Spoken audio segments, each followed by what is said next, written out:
भारत के पास सबसे बड़ा हथियार कौन सा है? जब भी यह सवाल उठता है कि भारत के पास सबसे बड़ा हथियार कौन सा है, तो ज्यादातर लोगों के दिमाग में सबसे पहले मिसाइलें, परमाणु बम, लड़ाकू विमान या आधुनिक टैंक घूमने लगते हैं। कोई कहता है ब्रह्मोस, कोई अग्निवीर, कोई परमाणु शक्ति, तो कोई भारत की विशाल सेना को ही सबसे बड़ा हथियार मान लेता है। लेकिन अगर हम गहराई से इतिहास, राजनीति, रणनीति और वर्तमान वैश्विक हालात को ध्यान में रखकर देखें, तो सच्चाई इससे कहीं ज्यादा व्यापक और शक्तिशाली नजर आती है। भारत का सबसे बड़ा हथियार केवल कोई भौतिक हथियार, फिजिकल वेपन नहीं है। यह न तो सिर्फ एक मिसाइल है, न ही कोई बम। भारत का सबसे बड़ा हथियार है संयम के साथ निर्णायक शक्ति का संतुलन, यानी ऐसा सामर्थ्य जो युद्ध को टाल भी सकता है और जरूरत पड़ने पर पूरे खेल को पलट भी सकता है। भारत दुनिया के उन चुनिंदा देशों में शामिल है जिनके पास सैन्य ताकत भी है, परमाणु शक्ति भी है, आर्थिक क्षमता भी है और कूटनीतिक प्रभाव भी। लेकिन इन सब के बावजूद भारत का व्यवहार आक्रामक नहीं रहा। यही बात भारत को अलग बनाती है। यही बात भारत को खतरनाक भी बनाती है, क्योंकि भारत शोर नहीं करता, लेकिन जब करता है तो असर पीढ़ियों तक रहता है। भारत की सैन्य ताकत की बात करें तो इंडियन आर्म्ड फोर्सेस दुनिया की सबसे बड़ी और सबसे अनुभवी सेनाओं में से एक है। भारतीय सेना सिर्फ संख्या में बड़ी नहीं है, बल्कि अनुभव में भी बेजोड़ है। कारगिल की ऊंचाइयां हों, सियाचिन की बर्फीली चोटियां हों, राजस्थान का रेगिस्तान हो या हिंद महासागर की गहराइयां, भारतीय सैनिक हर तरह की भौगोलिक परिस्थितियों में युद्ध कर चुके हैं। यह अनुभव किसी भी आधुनिक हथियार से कम नहीं होता। भारतीय वायुसेना यानी इंडियन एयर फोर्स आज दुनिया की सबसे ताकतवर एयर फोर्स में गिनी जाती है। राफेल जैसे आधुनिक लड़ाकू विमान, सुखोई 30 MKI जैसे हैवी फाइटर जेट और स्वदेशी तेजस जैसे एयरक्राफ्ट भारत को हवा में अपार बढ़त देते हैं। लेकिन सिर्फ वायुसेना ही किसी देश को सबसे ताकतवर नहीं बनाती। जब बात आती है परमाणु शक्ति की, तब भारत एक बेहद खास श्रेणी में खड़ा दिखाई देता है। भारत उन देशों में है जिनके पास न्यूक्लियर ट्रायड है, यानी जमीन, हवा और समुद्र, तीनों माध्यमों से परमाणु हमला करने की क्षमता। जमीन से अग्निवीर जैसी लंबी दूरी की बैलिस्टिक मिसाइल, हवा से परमाणु हथियार ले जाने में सक्षम फाइटर जेट और समुद्र से INS अरिहंत जैसी परमाणु पनडुब्बी। यह क्षमता भारत को सेकंड स्ट्राइक कैपेबिलिटी देती है, यानी अगर कोई देश भारत पर परमाणु हमला करे तब भी भारत जवाब देने में पूरी तरह सक्षम है। इसके बावजूद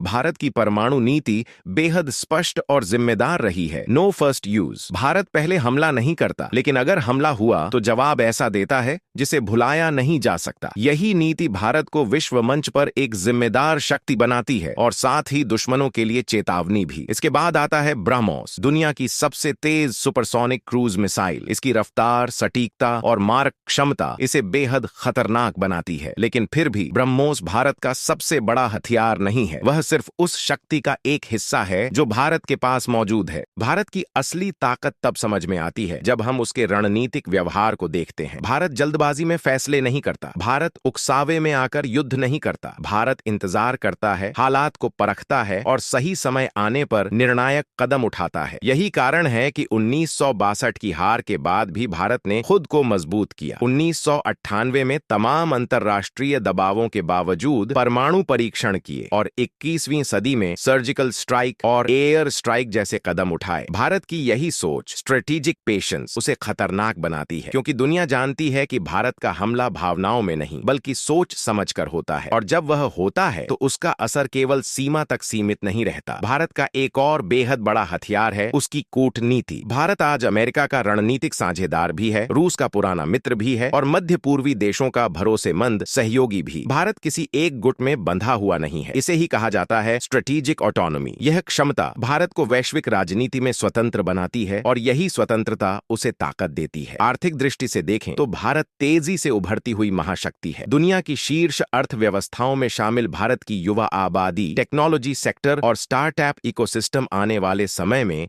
भारत को और मजबूत बनाएंगे। इतिहास गवाह है कि जिस देश की अर्थव्यवस्था मजबूत होती है वही देश लंबे समय तक सैन्य और राजनीतिक ताकत बनाए रखता है। भारत की एक और अनदेखी लेकिन बेहद अहम ताकत है उसकी जनसंख्या और लोकतंत्र। 140 करोड़ से ज्यादा लोग, एक जीवंत लोकतांत्रिक व्यवस्था, विविधता में एकता और सांस्कृतिक प्रभाव, ये सब मिलकर भारत को सिर्फ एक सैन्य शक्ति नहीं बल्कि एक सभ्यतागत शक्ति बनाते हैं। यह ताकत बिना गोली चलाए भी दुनिया को प्रभावित कर सकती है। इन सभी पहलुओं को जोड़कर देखें तो निष्कर्ष साफ है। भारत का सबसे बड़ा हथियार न तो सिर्फ उसकी सेना है, न ही उसकी मिसाइलें और न ही उसका परमाणु बम। भारत का सबसे बड़ा हथियार है संयम, रणनीति, आत्मनिर्भरता और निर्णायक प्रतिशोध की संयुक्त शक्ति। भारत युद्ध नहीं चाहता, लेकिन युद्ध से डरता भी नहीं। भारत शांति में विश्वास करता है, लेकिन अपनी संप्रभुता पर किसी भी तरह का समझौता नहीं करता। यही संतुलन भारत को विशेष बनाता है, यही संतुलन भारत को खतरनाक बनाता है। इसलिए